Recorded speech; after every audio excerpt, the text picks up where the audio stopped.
Good morning and welcome back. You're still watching Daybreak on this 7th day of February 2022. And it's time I want us to have a conversation about the latest in the world of politics and also the road to elections. But I want to begin by introducing the panelists that we have here in studio. And I want to begin by introducing Robert Mbui, who is the Member of Parliament for Kathiani constituency. Welcome back to the show. Thank you, Sam. Honorable Mauka Maure, Member of Parliament for Igembe North. I keep confusing South and North, but he's also the Deputy Majority Whip at the National Assembly. Happy New Year. Happy New Year too. Where have you been? Just around. It's been quite a while. I remember the last time we were speaking, I think it was just after the judgments of the different courts on BBI. Yes. But he's back in studio. So, Honorable Pio Andai, Member of Parliament for Gunja. Good morning. Welcome back. Morning, Sam. Have we seen you this year? Well, yeah. On television, yes. Okay, shortly we'll be joined by Senator Irungu Kang'ata, who just launched his governorship bid yesterday. He'll be telling us about that. But I want us to begin by looking at the papers. Breaking the Ruto juggernaut, full force. 30 governors drafted to lead the onslaught. Beneath the smiles, it is now or never for Uhuru Kenyatta, Raila Odinga and the Azimio movement to signal they mean business. They have deployed heavyweight governors and ministers to counter the William Ruto offensive. Then on the front page of the Standard, why we left Raila to join Ruto. This according to Mudavadi, who appears to have spoken to the Standard. And of course, many stories that you see in there. On page 4 of the Daily Nation, you see the continuation of what they are reporting to be the strategy by Uhuru Raila campaign to ensure that they're able to clinch the presidency. And of course, there has been a lot of opposition coming from the side of Deputy President William Ruto and his allies, and we'll be sure to look at that later on. And just before I introduce Senator Irungu Kang'ata, I want us to focus on something that just happened yesterday. We'll come back to this politics later on, panelist. But I want us to focus on what happened yesterday. That is the conclusion of the voter registration drive. Of course, IBC has said that the turnout has been low as of Thursday. Commissioner Abdi Gulia said that the numbers were at about 600,000 against a target of 4.5 million. And there's also another concern that they haven't yet found an auditor or a firm to audit the voters register. This is something that should happen 6 months to the general election. When is 6 months? It's on the 9th of February, which is in 2 days' time. So, Honorable Mauka Maure, first, as you reflect on how far you've come on the road to the 2023 general election, looking at the voter registration and the challenges that IBC is still talking about, how do you see this process this far? Well, the process has gone on well as per the law. I know over the years, every time we have this hype about those people who need to register, it is not different from any other cycle of elections. So in the conclusion, they were targeting 4.5 million voters, and they have barely reached 2 million. So when we have people asking for the extension, that's marks of our hypocrisy and our normal behavior of Kenyans. You have those people waiting for people to register. At the end of the day, they have about 20, 30 in a day in a section, or even 5. And then when you hear it's about to close, everybody rushes to ask for extension. And it is not possible. And when you tell them it is not possible, they think you're against them registering. The logistics involved in the rapid registration process is quite expensive. So the money allocated was for 21 days. Right. And when it is over, it is over. You go and they say you are extending by a day or two. It's serious logistics and serious money, which is not in the budget of IEBC. So I think we have done well for those who wanted to register, because the issue is democracy. You have to go and volunteer and register to vote. You cannot be forced. So those who came, they will be in the voter register. Right. And those who wish and they passionately want to go and register vote, even now they can do it. It is at the constituency headquarters. So they are welcome. Okay, interesting. And I remember, Honorable Mbui, the first time we spoke about this, the first phase of voter registration, you are very upbeat about it, because you're saying that there was fairness across all the wards and you're going to get the numbers. Unfortunately, we didn't in both the first and the second phase. What are Kenyans, especially the younger ones, telling you in Kathiani and Machakos County? Yeah, there's a real problem in this country. I think our voters need some kind of education, because really my returning officer told me that when they've been going out to try and recruit young people, there's some places where they go and then they are told, what is the need for us from the voters. So apparently it's like the voters do not know properly that getting a voter's card and casting their vote during a general election has a direct bearing on their lives. I think that's really one of the things that needs to be addressed, because there's this tendency for people. In fact, even now you hear a lot of young people say, me, I'm too decent to be involved in politics. Right. I will not, it's a mucky game. I don't want to be part of this dirt. And they forget that the amount of money they pay in taxes, the healthcare, the road network, the infrastructure, the education of their future education is all dependent, including even the ability to get jobs, is all dependent on the kind of people they elect. So I think Kenyans need to understand that it's in their best interest to actually get a voter's card, to be able to hire the right people and fire the wrong ones. Is it that once you're hired, you sort of, the political class tends not to listen to those Kenyans anymore? No, I think there's a lot of us who listen to our voters, and that's why they return us back to office. But of course, having said that, there's also a lot of people that you wonder how they manage to penetrate into elective office, because they really have nothing of substance to offer. So I think at the end of the day, what is happening is that Kenyans are also disappointed. And you'll notice that a lot of times, if you look at what is going on in the campaign trail, from 2017, there's people who've been on the campaign trail campaigning. And they've given a narrative that has tired people. So I think the citizens are tired now. So they're asking themselves, we've been going to these rallies, listening to the same story, and nothing is changing. The same people who are telling us stories of how they'll change their lives are already holding public office and have done nothing for us. So I think it's kind of, people are disappointed. Okay. It's a way of, dismissing the politicians.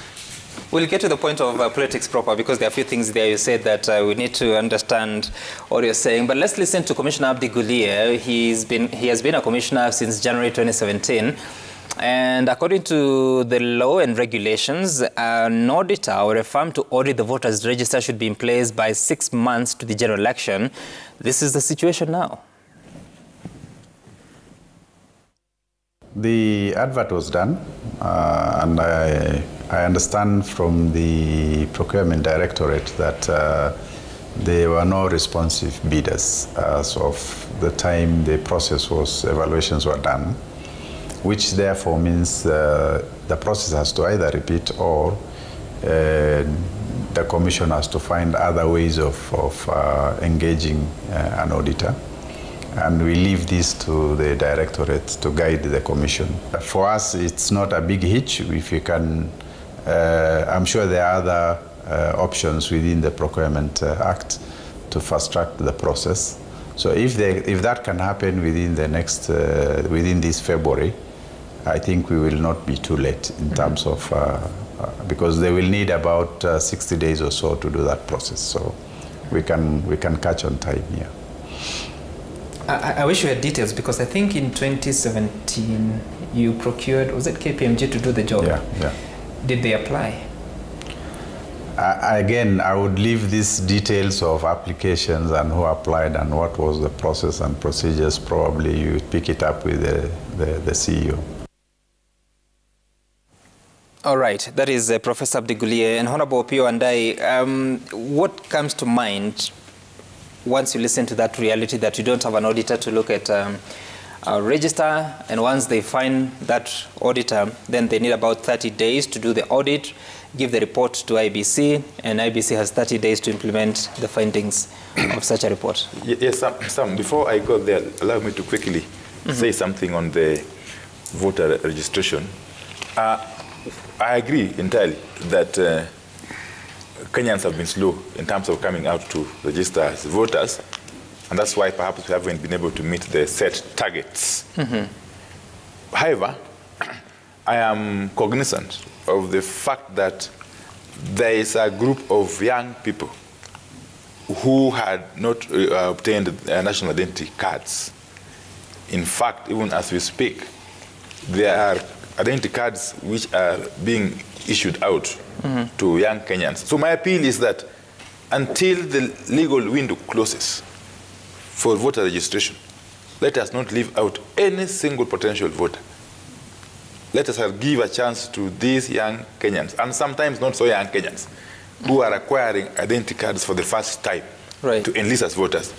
Secondly, on the issue of voter register audit, I've had Commissioner Gulie, is a good friend of ours in terms of being a very forthright commissioner. I want to say that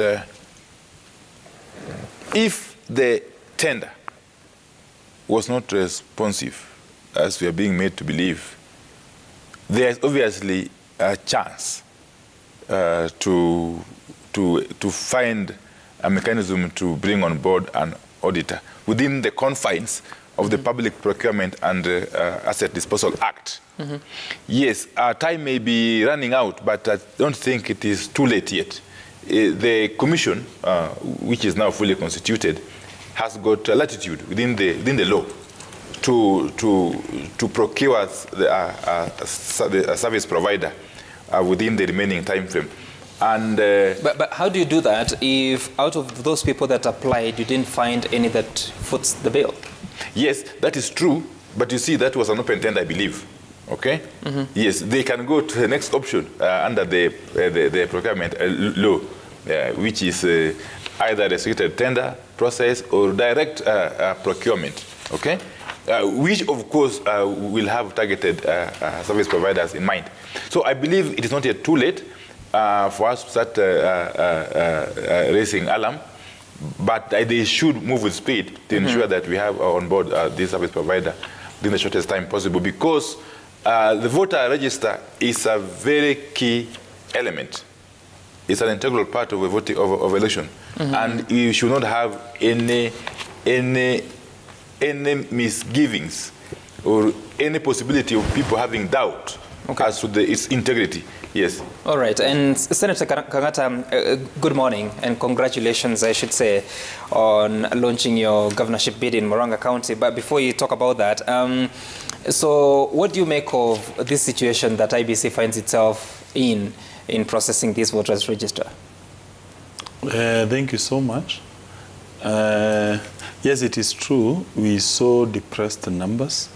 We may need to interrogate the formula upon which IBC usually does its projections, so that we understand whether the basis is solid, or rather they give numbers which are not backed by statistical data. And secondly, of course, I saw a lacuna in the operations.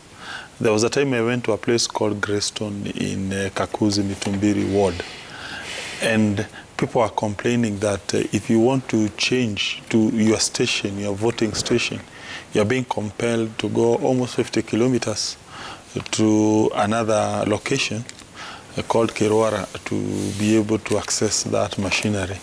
The one that was present there could not process change of a voting station. So to that extent also, we may need also to interrogate. That was happening within this enhanced continuous voter registration season, or yes, earlier? Yes, the other day, I think it was 7 days ago, that's when I was told that issue. People are saying if you want to change your voting station, you can't change at that particular point. It's only one gadget that the IBC had in Murang'a, which would then allow you to be able to transfer your voting stations. And therefore, in a way, we may also need to interrogate whether IBC had the enabling infrastructure to allow people to change their voting station, also to register.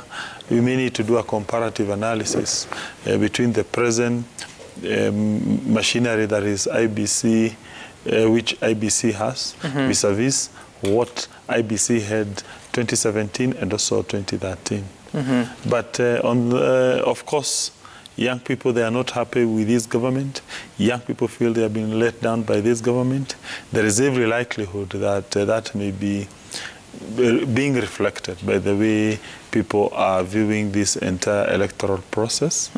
But I also have no doubt those that have already registered themselves, they will speak on behalf of their generation when it comes to voting in August 2022. So notwithstanding the low numbers, those that have already registered will definitely speak by voting out the state project, which is being pushed currently by the government. And like I said, we'll get to politics proper later on this show. But I had asked that question about the delay in recruiting a firm to audit the voters' register. Does it cause you any concern, knowing the history of voters' register and the elections of Kenya?